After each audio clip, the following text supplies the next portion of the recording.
আপনাদের যে বলছিলাম যে ইউপিএসটি লাইটটা ব্লিঙ্ক করতো, তো আমি এই দেখুন এই যে রিলেটা চেঞ্জ করে দিয়েছি, ঠিক আছে, এবং সুইচটাও চেঞ্জ করে দিয়েছি। তো আমি এখানে আমি তোমার লাইন দিয়ে দিলাম, ঠিক আছে।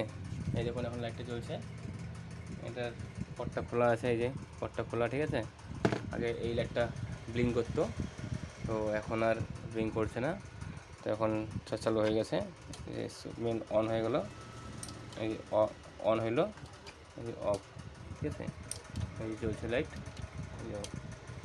ঠিক আছে। তো বন্ধুরা, কেমন লাগলো আমার ভিডিওটি? প্লিজ চ্যানেলটি সাবস্ক্রাইব করে দেন, হ্যাঁ। আর এই যে এইটা তোমার হচ্ছে পুরোনো ছিল, এটা তোমার হচ্ছে খারাপ হয়ে গেছিলো, তার ফলে আপ ডাউন করছিল আউটপুট লাইনটি, ঠিক আছে। তো এটা আমি চেঞ্জ করে দিলাম, আর কোনো কিছু ধরিনি। তো প্লিজ চ্যানেলটা লাইক করে দিও। তো দেখা হবে পরের ভিডিওতে, ঠিক আছে। Thank you.